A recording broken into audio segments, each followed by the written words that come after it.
السلام علیکم. د کړک چینل ټولو کتونکو ته سلامونه. نن به په کړک کې تاسو ته زه نهمه کیسه اوروم او د دې کیسې عنوان دی د عیسی خیلو پیر.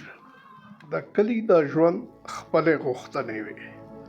که څوک په ناروغه شول نو د کلي حکیم لا بیا مولا به د هغه ناروغه علاج کولو، خو مولا به پکې زورور و، ځکه چې د مولا سره د خلکو په خیال سره روحاني حساب کتاب و. زما مور هم ناروغه وه. حکیمانو یې علاجونه وکړل خو سمه نه شوه. مولایان هم ستړي شول، چا به تویزونه کول، چا به څښتونه او چا به دوړه، خو د دې ناروغي زیاتېدله کمېدله نه.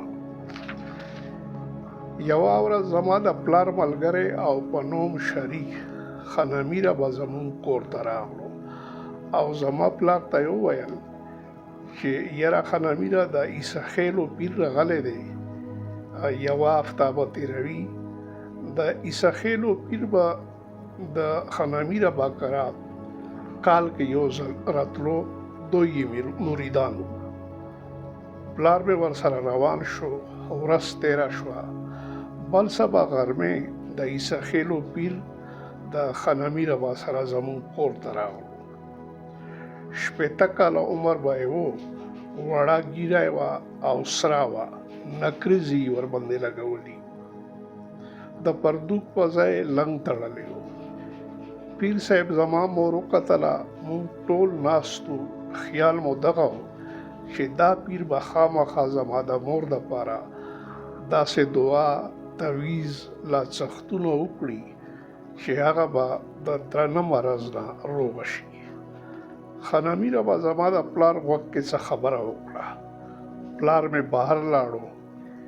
پیر صاحب خپله بسته خلاصه کړه، یو کتاب یې راوویستلو، کتاب یې خلاص کړو، بیا یې څه پکې ولوستل. د دې نه پس یې تویزونه او څښتونه ولیکل.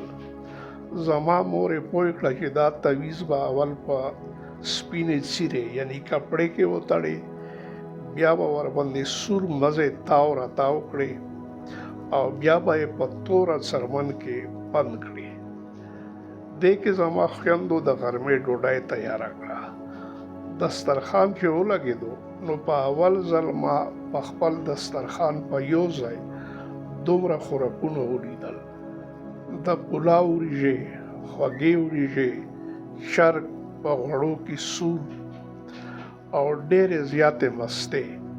ما خپل پلار ته وکتل، بیا مې پیر ته وکتل. پیر صاحب هر څه وخوړل، په آخر کې چینی وغوښتله. مونږ کره چینی نه وه. د حقدت خان د کور نه ما چینی راوړه، ځکه چې هغه په کسټم کې سپیي و. پیر صاحب په مستو کې چینی واچوله، ټول مسته یې وخوړل، بیا دعا وشوه. خنامیره به زما د پلار غوږ کې بیا څه خبره وکړه. زما د پلار د مخ رنګ وتښتېدو، بهر لاړو، بیا یې ما ته نارې کړې. زه ورغلم. د پلار په لاس کې مې د 10 او د 50 روپو نوټونه وو. ما ته یې وویل چې د حقدت خان کور ته ورشه، ورته ووایه چې 50 روپۍ په پور درکړي، ځکه چې پیر صاحب ته 300 روپۍ شکرانه ورکولو. د حقدت خان ښځه به په هر بد وخت کې زمونږ په کار راتله. زه ورغلم. زه یې چې ولیدم نو هغه پوه شوه چې بیا یې څه کار دی. ما ورته خبره وکړه، هغه دننه کوټې ته لاړه، بیا راغله، ما ته یې 50 روپۍ راکړې. ما پیسې پلار ته ورکړې، پلار مې خنامیره با ته ورکړې، هغه وشمېرلې، بیا یې پیر ته په ډېر احترام وسپارلې. پیر بیا دعا وکړه او لاړو. مونږ خوشحاله وو چې اوس کیدای شي ادې روغه شي. میاشتې تېرې شوې، ادې ډېر تویزونه په غاړه ګرځول او هر سهار او ماښام به یې په اوبو کې څښتونه څښل، خو ناروغي یې زیاتېدله، سمېدله نه. زما پلار چې د پیر صاحب د ډوډۍ دپاره او د شکرانې دپاره کوم پور اخیستی و، هغه یې په 6 میاشتو کې خلاص کړو. ما د عیسی خیلو د پیر دومره کرامات ضرور ومنل چې د هغوی په برکت سره زموږ په کور کې دومره غوړ دسترخوان لګېدلی و، هر څوک په پور و.